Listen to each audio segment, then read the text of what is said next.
Brilliance Audio presents Dispatches from the Sweet Life. One family, 5 acres, and a community's quest to reinvent the world. By William Powers. Performed by Timothy Andrés Pabon.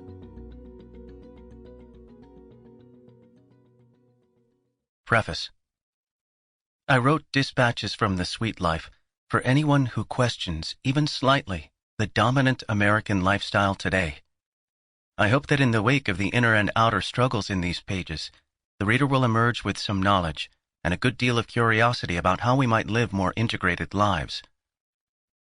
This is the third book in the Beyond the American Dream trilogy, which began with 12 by 12, 2010, about a guy in an off-grid tiny house in rural North Carolina seeking a minimalist, sustainable existence.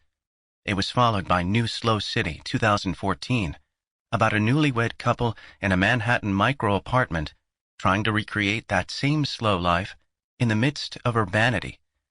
It culminates with Dispatches from the Sweet Life about a young family self-exiled to South America, searching for balance, humanity, and happiness in a Bolivian town. Though thematically and chronologically connected, each book in the trio stands on its own. There's no single definition of the South American idea of vivir bien, or living well.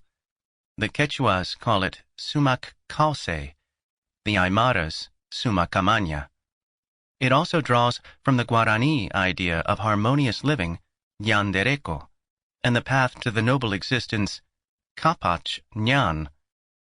Some, like Bolivian philosopher Javier Medina, call this alternative culture la vida dulce, or the sweet life, happiness achieved through deep human community and balance with nature. From the moment I first arrived in Bolivia in 2001, I was fascinated by this new and ancient Bolivian dream. Fleshed into the larger society, the sweet life worldview seemed the opposite of my own culture's American dream, which positions the individual via competition atop a set of natural resources for exploitation. Then, in 2005, while I was writing Whispering in the Giant's Ear, a frontline chronicle from Bolivia's war on globalization, the indigenous union leader Evo Morales won the presidency on a pro-vivir bien platform. A cultural meme, at once alluring and sustainable, was now primed to shape a modern nation. This released a powerful question. Could the sweet life provide an alternative to the more is better hegemony of the American dream? Though memoir names this book's genre, I've layered in a 4-part structure corresponding to the 4 components of the sweet life: the search for balance, the complementarity of diversity, a unified vision, and initiation. I've culled these from Bolivian academic writings, by Javier Medina and Pablo Solón among others, and from conversations with friends like Chiquitano Chief Gaspar and horse tamer Cusi.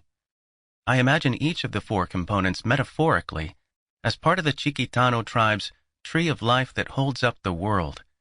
Each of the 4 parts corresponds to a section of that venerable tree: roots, trunk, branches, and sky. Yes, in Bolivia, that's part of the tree too. Thus we climb the tree that both supports and is the enigmatic sweet life. There's no instruction manual for living well, because it is a state of growth, a journey rather than an endpoint. What works for someone else may not work for you, and the multiplicity of sweet paths is its very fragrance. I share this very personal story, aware that I am a man with a U.S. passport, relative economic security, and education. This is part of what made it possible for me to choose to move to Bolivia. For many global North foreigners, moving abroad is a privilege, in the sense that risk-taking is. The discriminatory immigration policies in today's United States and Europe make the advantages of my citizenship feel especially poignant. The ability to physically move so easily between the United States and Latin America is extraordinary. Our families' and communities' honest efforts to live ancient values in their new transition expression today are also an attempt to Sample complete. Ready to continue?